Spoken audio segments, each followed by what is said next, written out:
Olá pessoal, tudo bem? Vamos começar a aula 1 de Geometria Analítica. Objetivos. Nossos objetivos são definir segmento orientado, segmento equipolente, vetor, norma de um vetor. Representar pontos no plano e no espaço. Grandezas vetoriais. Conhecemos algumas grandezas chamadas de grandezas escalares, como a temperatura, o volume. Essas grandezas, ela tem um valor e uma unidade. Nesta aula, vamos falar sobre as grandezas vetoriais. A força ou a velocidade são exemplos de grandezas vetoriais, isto é, possuem um valor, direção e um sentido. Vetores. Bem, pessoal, vamos falar da álgebra vetorial e definir os vetores. Para isso, precisamos definir alguns conceitos importantes. Por exemplo, segmento orientado. Definição 1. Seja uma reta R determinada por dois pontos A e B, o segmento AB, de origem A e extremidade em B, no sentido de A para B, é denominado segmento orientado. Na figura abaixo, temos a direção da reta R, os pontos A e B, e essa seta vermelha indica o segmento orientado de A para B. Observações. O segmento oposto de AB é definido como segmento orientado BA, como representa na figura. Nós temos aí o segmento AB, de origem A e extremidade em B, e temos o segmento orientado BA, de origem B e extremidade em A.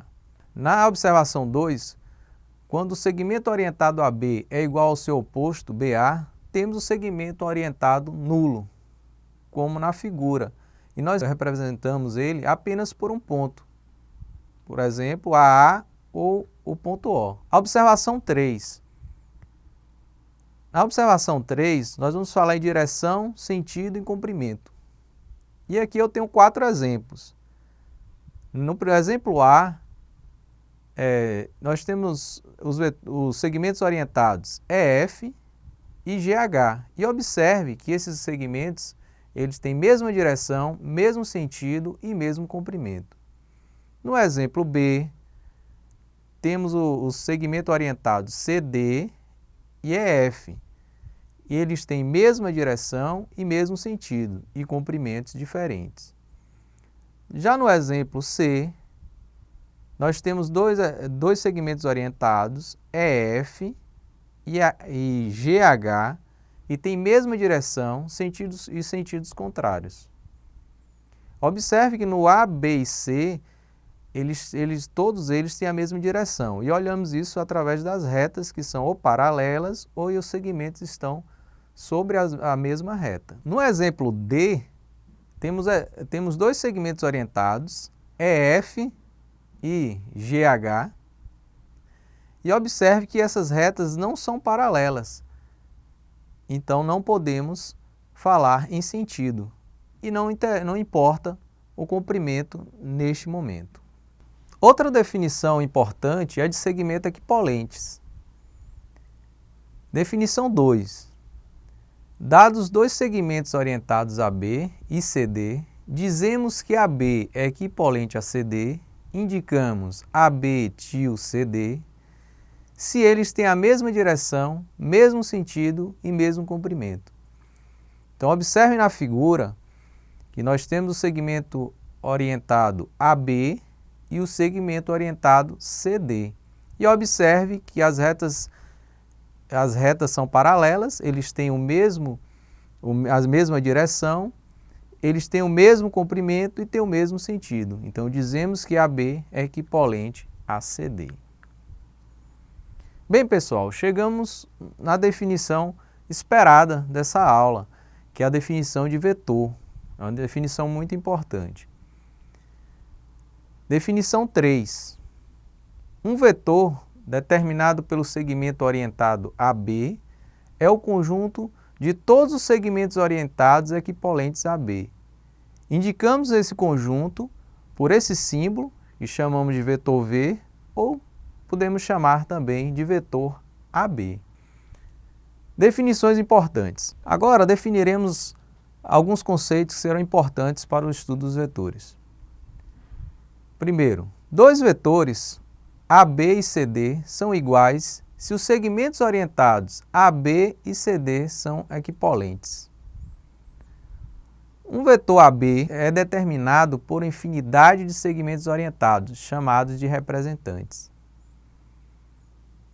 O segmento orientado nulo é representante de um único vetor denominado de vetor nulo. Indicamos por esse símbolo, que é um zero com a seta, ou podemos representar por AA com a seta, que já é chamado de vetor nulo. Outro conceito é de oposto de um vetor. Dado o vetor V, ou AB, ou o vetor AB, chamamos o vetor BA de oposto de AB e indicamos por menos o vetor AB ou menos o vetor V. Outra definição importante é a definição de norma de vetor. Quando falamos em segmento orientado, nós falamos em direção, sentido e comprimento. E nós sabemos que o vetor é um conjunto de segmentos orientados. Então, como definir o comprimento de um vetor? Então, essa definição é a definição 4. Dado um vetor V, todos os seus representantes têm o mesmo comprimento. Denominamos essa medida como norma do vetor V e indicamos por esse símbolo, norma do vetor V. Bom, pessoal, outras definições importantes sobre vetores. Um vetor V é unitário se a norma de V é igual a 1. Outra definição que nós temos também é a de versor. O versor de um vetor não nulo V é um vetor unitário com mesma direção, mesmo sentido de V. E indicamos por esse símbolo e denominamos versor de V. Outra definição que nós temos é de vetores ortogonais. Dois vetores U e V são ortogonais se seus representantes são perpendiculares e representamos por esse símbolo, V ortogonal a U. Bom, aqui nós temos duas observações. Pela definição de vetor, vetor é um conjunto de segmentos orientados. Então, como representar esse vetor? Nós representamos o vetor apenas por um dos seus representantes. E como está indicado na figura, eu tenho aqui um segmento orientado a B e uma seta. Então, essa figura é um dos representantes do conjunto que chamamos de vetor. E podemos chamar vetor V ou vetor AB. Na observação 2, eu coloquei aqui um exemplo de um versor. Eu peguei um vetor U, então o que é um versor? O versor é um vetor que tem a mesma direção, mesmo sentido de U e tem norma igual a 1. Então esse vetor aqui em azul é o versor de U, como exemplo. Bom, pessoal, quando definimos segmentos orientados, vetores, segmentos equipolentes, nós não definimos onde estávamos trabalhando. Ou seja, estamos no plano ou no espaço? As retas e os pontos estão no plano ou estão no espaço?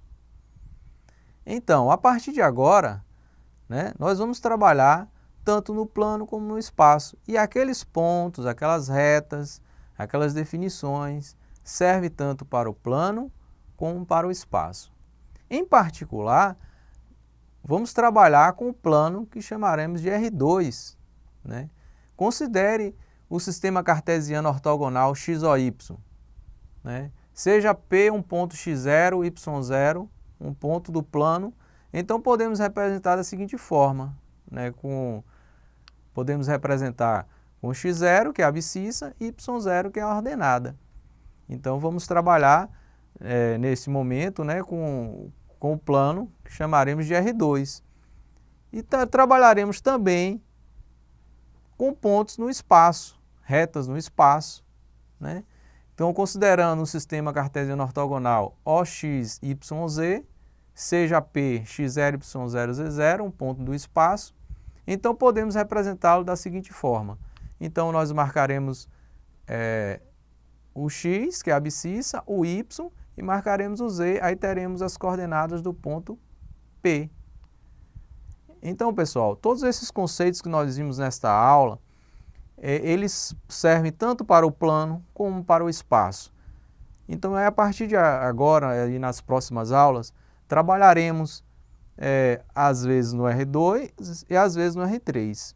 E propriedades e definições às vezes servem para os dois e às vezes vai servir apenas para o R3, por exemplo. Pessoal, chegamos ao fim da aula 1.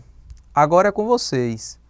Façam a leitura do material didático, resolvam os exercícios e tirem a dúvida pelo AVA. Até a próxima aula.